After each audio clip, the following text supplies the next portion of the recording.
ये हमारी कहानी है। एक ऐसी कहानी जो राख से शुरू हुई और आज सितारों तक पहुंचने का सपना देखती है। चलिए समय में बहुत पीछे चलते हैं, लगभग 65 मिलियन साल पहले। सोचिए, एक दिन अचानक आसमान से मौत बरसने लगी। ये अंत की शुरुआत थी उन विशालकाय योद्धाओं के लिए जिन्होंने करोड़ों सालों तक इस धरती पर राज किया था। डायनासोर। कोई छोटा मोटा पत्थर नहीं, बल्कि 10 किलोमीटर चौड़ा आग का एक गोला। एक ही झटके में उसने पृथ्वी के सबसे ताकतवर जीवों को धूल में मिला दिया। कल्पना कीजिए, चारों तरफ बस लावा, राख और एक भयानक खामोशी। समझिए, पलक झपकते ही, मतलब कॉस्मिक स्केल पर, डायनासोर का पूरा युग खत्म हो गया, धूल और खामोशी में सिमट गया। उनका जो 15 करोड़ साल का राज था ना, वो हमेशा के लिए खत्म हो गया। लेकिन कहानी यहाँ खत्म नहीं होती। उस तबाही के मलबे के नीचे कोई था। एक नई कहानी सांस ले रही थी। एक बिल्कुल छोटा सा जीव जो बस अपनी जान बचाए बैठा था, और उसे जरा भी अंदाजा नहीं था कि वो इस पूरी धरती का भविष्य बदलने वाला है। इसका नाम था परगेटोरियस, दिखने में किसी चूहे जैसा। बेचारा उस समय तो बस किसी तरह जिंदा रहने की कोशिश कर रहा था। उसे क्या पता था कि करोड़ों साल बाद उसी की नस्ल इस पूरी धरती पर राज करेगी। जी हाँ, यहीं से शुरू होती है हमारे वजूद की वो अनसुनी कहानी। तो इस छोटे से जीव का बच जाना किसी चमत्कार से कम नहीं था। देखिए, हमारी पृथ्वी का इतिहास ही ऐसा है, विनाश और फिर से निर्माण की घटनाओं से भरा हुआ।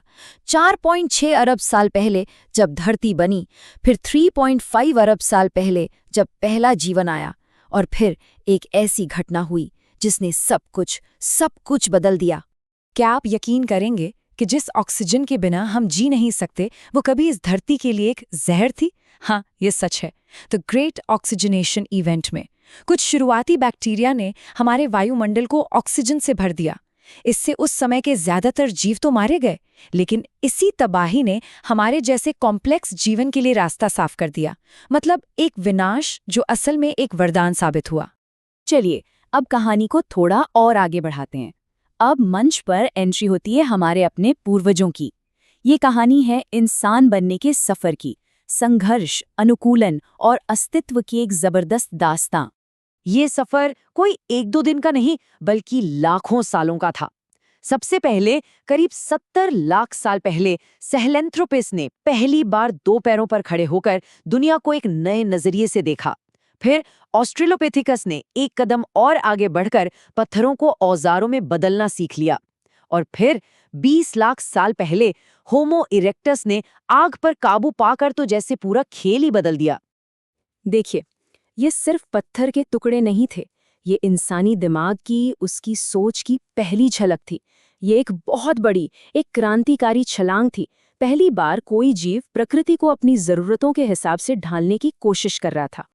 और आग, सोचिए, आग ने क्या कुछ नहीं बदला। खाना पकने लगा, जिससे हमारे दिमाग को और ज्यादा एनर्जी मिली। रात में जंगली जानवरों से सुरक्षा मिली, ठंड से राहत मिली। आग सिर्फ एक खोज नहीं थी, वो हमारे विकास का इंजन थी, हमारा ईंधन थी। तो इस नई ताकत के साथ होमो इरेक्टस अब सिर्फ अफ्रीका में ही नहीं रुका। उसने पहली बार अनजान रास्तों पर कदम रखे और अफ्रीका से निकलकर एशिया और यूरोप तक फैल गया। और इसी सफर ने इंसान की कई अलग अलग प्रजातियों के जन्म की नींव रखी। लेकिन रुकिए, कहानी में अब एक बहुत ही दिलचस्प मोड़ आने वाला है।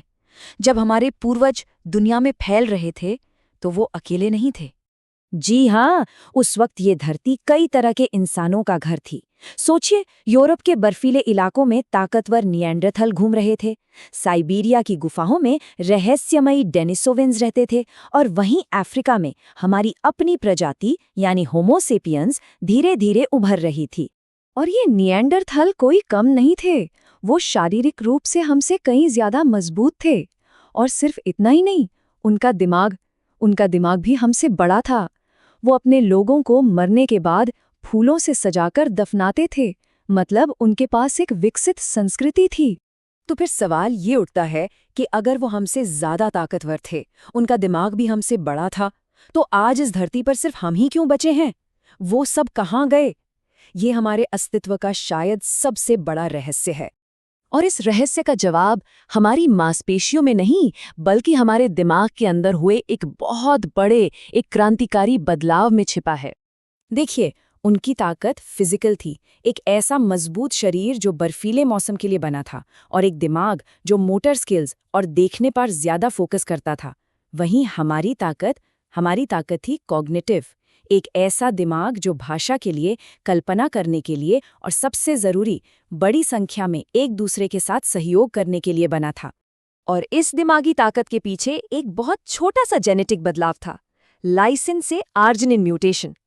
आप इसे ऐसे समझ सकते हैं जैसे किसी कंप्यूटर का प्रोसेसर अचानक से अपग्रेड हो गया हो। बस इस एक छोटे से बदलाव ने हमारे न्यूरॉन्स की ताकत और उनके कनेक्शन को कई गुना बढ़ा दिया, और इसी के साथ हमारे सोचने का पूरा तरीका ही बदल गया। इस नए ब्रेन पावर ने हमें एक ऐसी अनोखी काबिलियत दी जो किसी और प्रजाति के पास नहीं थी। वो थी साझा कहानियां बनाने की क्षमता। हमने भगवान की, देशों की और नियमों की कहानियां बनाई, और इन्हीं कहानियों ने हजारों लाखों अजनबियों को एक साथ मिलकर काम करने के लिए जोड़ दिया। और बस इसी एक क्षमता ने हमारी 65 मिलियन साल लंबी यात्रा के आखिरी पड़ाव की कहानी लिख दी।